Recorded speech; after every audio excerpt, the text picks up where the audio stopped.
Tell us, how much has the offense changed since the end of last season? I think it's very similar, obviously, in terms of like we still have the same play calls and all that type of stuff, under Coach Sat and the OC and everything. I think what's changed most is just our kind of the way we carry ourselves and confidence. I think all of us are so prepared, and this spring we took a lot of reps of a lot of the plays, and I think it helped us as an offense. And reps matter. The more reps you have, obviously, the better you're going to be at all the plays that are called. So I think really that's been huge for us, is just getting reps at all the plays. Was that the Dylan Raiola that you saw a lot this spring, some of the throws that he was connecting on out there today? Oh yeah, he's got a great arm. He's got great arm talent, great vision for the field. He's got a great X factor. All of them, honestly, all of them do. I was very impressed with Daniel and Heinrich as well all spring. I think they all have done a great job throughout the whole spring. So it's been fun to get reps with all of them, honestly. That confidence that you guys have as an offense, and you had a good scrimmage last week.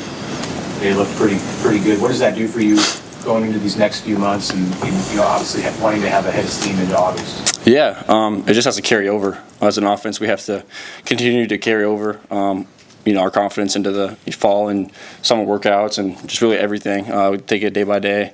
I think that, obviously, spring ball is not going to be a huge, heavy install. We're not getting game planning for anyone in specific, so it's going to be a little different in that type of way. But yeah, I think we just have to carry over our confidence and skills, and just everyone's going to have to do their job like we did all spring. And I think we did a great job. It's just another day out there on the practice field. We just got to take it a little differently, especially when on the game field in the stadium. Sorry. Where's your confidence now compared to last spring, mentally and physically? Oh, it's so much different. Just last spring being like really my first healthy spring. It's kind of like my first really playing football last year in 2 years, after high school.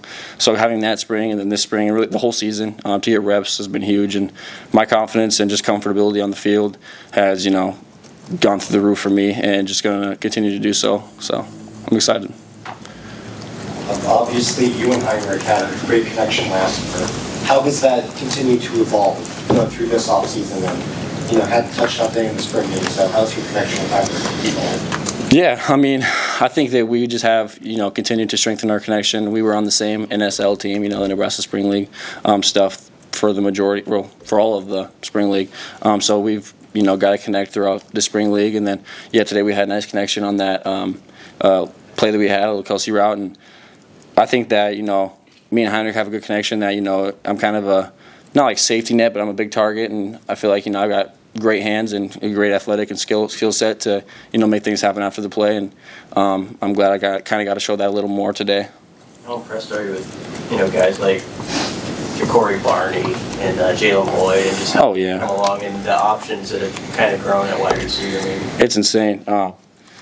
Jalen, he's like a cat. That kid, whenever he catches the ball, he always comes down his feet running. He's freakishly athletic, and Ja'Cory Barney has great hand-eye coordination. He's made some pretty insane catches throughout the spring and turned a lot of heads from all of us. Everyone notices it, and he holds himself to an extremely high standard. I love it because I can relate to it. If he drops the ball that he knows he makes the play on, he's upset, and I think it's a good thing.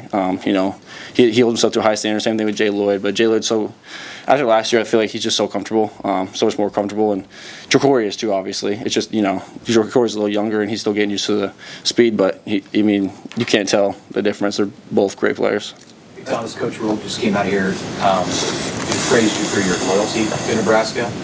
He talked about how players have to deal with being recruited, not just when they're coming out of high school, but throughout their college careers. What's behind that for you, that loyalty, that feeling that you have about the school? Well, I think most of you know, I grew up, typical. I said it before about typical Nebraska fan. I remember getting, not in like literal fights, obviously, but arguments with kids on the playground when I was in elementary school about, why Nebraska's better than Iowa. I grew up, I was a Nebraska football player, I think, for like 8 to 10 years of my Halloween experiences.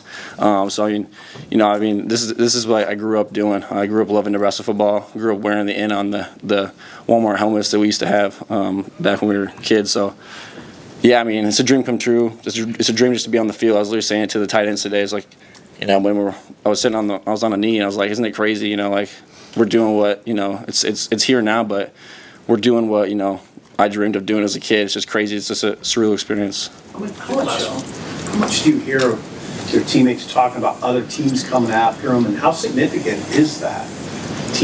Other teams coming after you? I mean, it's only significant. I mean, if you let it be significant, I guess. I mean, it definitely happens. I've heard people tap in.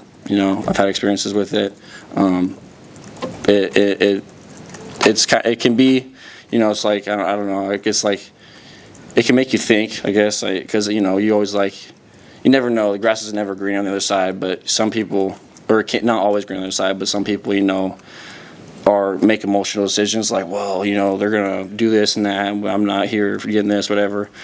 I feel like you gotta write it out. I mean, what's gonna happen is your time's gonna come, and if it doesn't, then I believe that whatever happens is supposed to happen. I mean, like I've said that before with everything I've had to endure. But yeah, I mean, it's definitely a factor. But now with NIL and everything, but it's not gonna. It's not a factor if you don't let it be. So. All right.